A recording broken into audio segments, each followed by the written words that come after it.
What's going on, boys? No guys here, welcome back to another video. In today's video we're going to go over the most important things to get wins in the weekend league during team of the season. We're going to go over the first week, why it's the most important, why teams change, why the game will change, your tactics will fall out of place. We're going to go through tactics, we're going to go through SBCs, we're going to go through the whole lot. The first thing is stop doing SBCs. Right now you might see this Ake card. Now this Ake card, he's not bad. In January, it's too late to do this Ake card. 83 sprint speed is not enough. Because most people have now got amazing players. Team season is going to come along. You're going to spend 250k on that Ake card when people are running around with players that got 95 sprint speed. You're going to struggle. That's the first thing. The second thing is we've seen that historically. So if you're watching this video on the 22nd, the first team of the season will be out tomorrow on Friday. This is the thing. If we take a trip down to memory lane, this is the team that came out, the community TOTS. This is the thing. Most of these cards make the players in your team redundant. So if I was you, avoid doing any SBCs and avoid doing anything like that and prepare. The best way to prepare for this is change your entire backline to fullbacks. If you've doubted me all these years, and maybe even now you're still doubting me, this is the time to change. I'll show you what I've done. The way I prepared to it is I brought fullbacks in completely at the back. If you don't have a fullback, let me give you an example, right? Trent, I actually play in CDM. Now, I'm sure you have good SBC cards. Like, for example, Rico Henry was a free card. I think you can still do him. If you haven't done him, an absolute magnificent card. Play him at left back. So what I do is, Fred, I don't actually play him. What I do basically is I sub him on. Now, why this is important? Let me show you. If I go over to my tactics in my 3-5-2, you can see Rico Henry plays left back. Why is this important? It's because when you're coming up against the first weekend league, these guys are going to have good players. Some people have sold their team coming back to the game and it's going to spend all their money on top tier cards, and they're going to buy the likes of Eusebio, etc. So you need to have the fast players to be able to at least recover somewhat. You can always sub players on. Don't worry about the chemistry. 5 chemistry on a defender is not going to make a difference. 4 striker would it make a difference when after score? Yes, but you know how this game is. You can tackle the ball with your striker. As long as you got somewhat good defending, base stats is completely fine. Then we go over to tactics. I'm going to upload a weekly tactics video every single week. I've not updated it because nothing has really changed so much. You're going to see the 5-3-2 update tomorrow. That's how you manually control it. But there's going to be different, I would say in my opinion, drop the depth, put everything on balance. That's the best advice I can give you right now, because you're going to find that people are going to have because the game also changes. The game will feel different because everyone's going to have fast players. Everyone's going to be going from A to B very, very quickly. So you're going to be thinking, hang on, why is my player so slow? Why is my opponent pressing like some god type player? It's not that. It's that everyone's gone to like a constant pressure. Don't forget, team of the season, most of these cards have got like 99 stamina. Like, even if you take a trip back from last year, let's say we choose someone like Felipe Anderson that came out in the first week, he's got high 90 stamina. So someone can just use team press. So even though the tactics that you're using itself, although they're still working and they do work, they have to be changed. Whenever a tactic video comes out post patch, it's not like the patch magnificently changes gameplay. It's the way people change, then therefore you need to change the formation to react to that, or change a tactic to react to that, if that does make sense. You might not need long ball anymore because players are making magnificent runs by themselves when they get it behind instruction. So you don't need long ball anymore because everyone's got attacking AI. You might find, for example, the defenders that you have won't be good enough because everyone now has got good players that make good runs in behind. So that's very, very important. The system that I would go for is still 1 defensive formation, 1 ultra attacking formation. Let's say, for example, do or die. That way you have a constant pressure formation. And then I would say, for example, a defensive and attacking formation. Normally the main formation that you're using, I use a 3-5-2 and a 5-3-2. You can pause this if you want to see it now, but I got a video on that coming on the weekend, so stay tuned for that. And then we'll go into how to prepare for team of the season.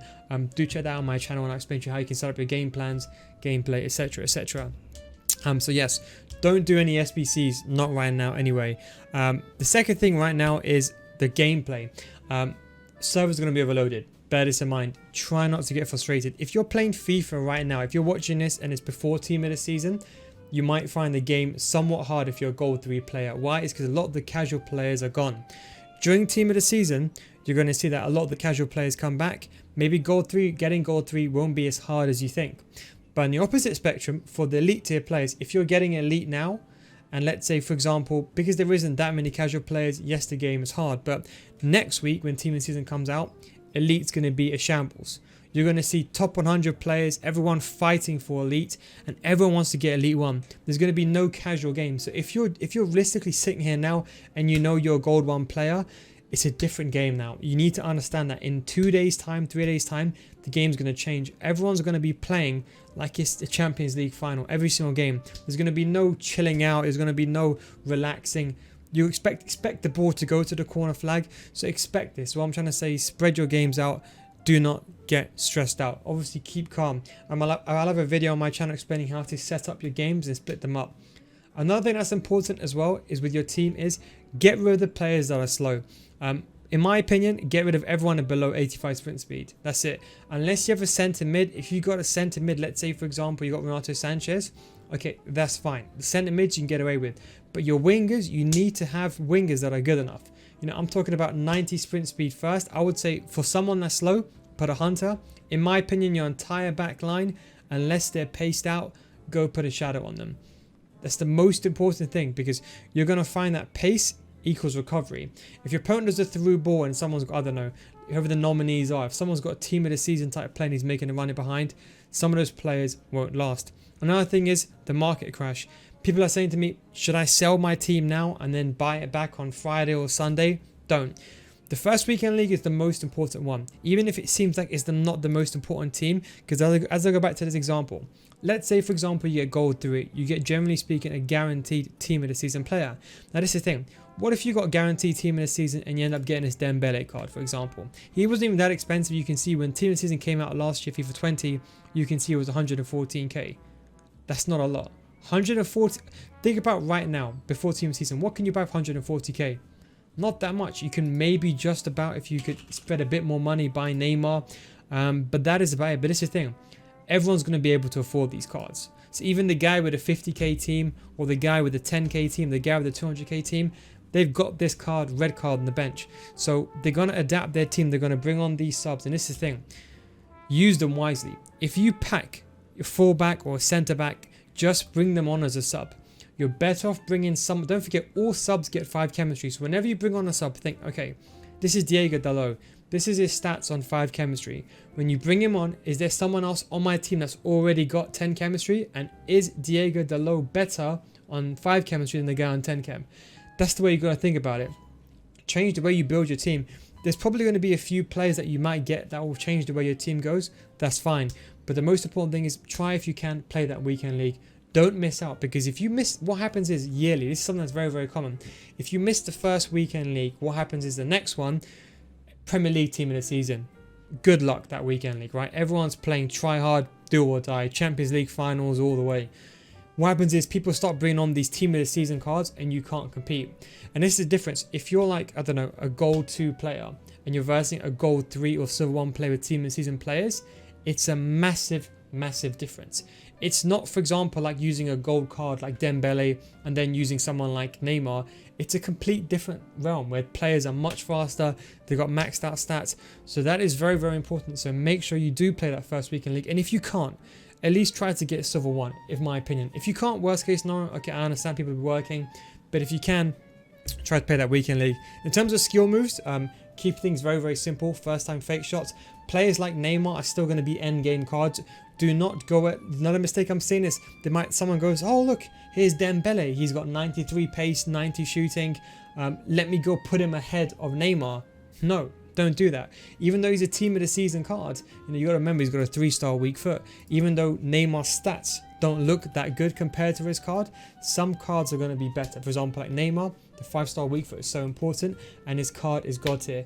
Players like Neymar, players like Ronaldo, they cost 300k. Look, I'll give an example. I bought Neymar for what? 1 million?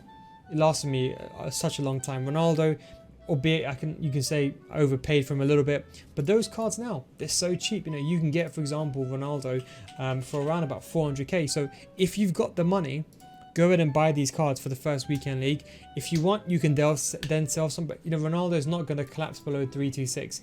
I would say the lowest would probably go is absolute lowest around about 250 in my opinion. He won't go lower. So stock up on some of these meta gold tier cards, but don't go ahead and, for example, like you might see players, for example, going ahead and buying the UCL Rashford. Don't buy UCL Rashford at 6. Already see his price already plummeted, like you can see, by almost half. Probably going to go down even a bit more as well. And so do bear that in mind. So although there are some cards that face value that are good, the top tier cards like Neymar, Ronaldo, they'll always last you the longer time, so do bear that in mind. I think that is pretty much it. We'll have a video explaining, for example, how to set up your weekend league, what skill moves to use, what tactics to use, everything like that. But I'll just say, just do not submit to the SBCs, especially the Dalglish. Now, the Dalglish card is a very, very good card. Some of them are an absolute fast. We've seen Del Piero, the card to buy him is cheaper than the SBCs. In my opinion, save your fodder now for the SBCs. I've also saved my packs. My packs, I'm saving them for probably the best of team of the season, or probably Premier League team of the season. I'm not too sure yet. Obviously, the first week is community team of the season, but just do bear that in mind. So if you want to start saving your cards, saving your packs, then now is the time to do it. I normally save it towards the end, but if you want to do it now, is your best bet. But that is kind of my advice on team of the season. Again, we'll go into nitty gritty in terms of gameplay. Don't forget, I do stream on twitch.tv/no guys, link is down below in the description.